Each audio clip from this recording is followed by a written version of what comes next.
Ayan po, sa gusto po matuto kung paano siya isabay sa signal light left and right, ang isang lead strip lang. Kailangan lang po natin ng dalawang diode. So itong dalawang 3 amp na diode na to, pwede kayo gumamit ng 6 amp or 2 amp.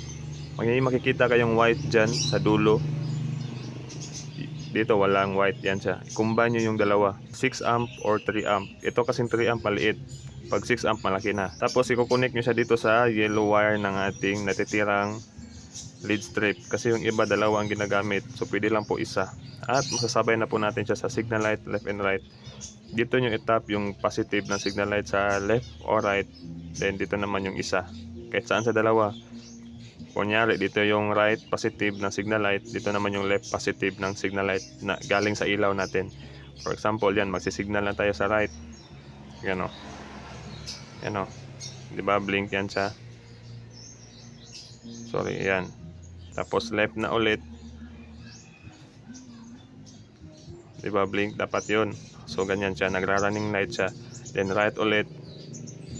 Paano naman kung hazard? So ibig sabihin dalawa yung mayroong supply, ganun pa rin kung mag-hazard ka, given na yan siya.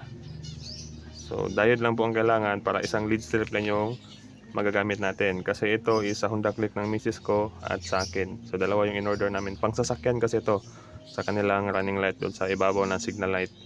Pero since yung iba is dalawa yung nilalagay nila, which is masikip or sagabal na, tapos sagabal na din sa wiring.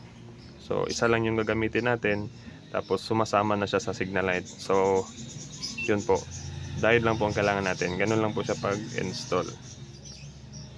So dito nyo lang ilagay yung, sorry kung naglalag yung ating video ha, may in-upload kasi ako sa social media. Dito natin ilagay yung dalawang positive, left and right na positive, kahit saan dyan sa dalawa. Basta yung bawat white sa dulo, i-combine nyo yung pin nya, connect siya sa yellow, ganun lang. Then pag mag-on kayo ng susi, ganyan siya, yan. Tapos pag mag-signal ka, ayan, then left, o diba, then hazard, sabay po yan. Pag hazard, dalawang signal light po nagkakaroon ng supply niyan, given na yan po, automatic. Itong red, itatap natin sa nagkakaroon ng supply pag on ng susi, then yung black sa ground ng motor o sa bakal.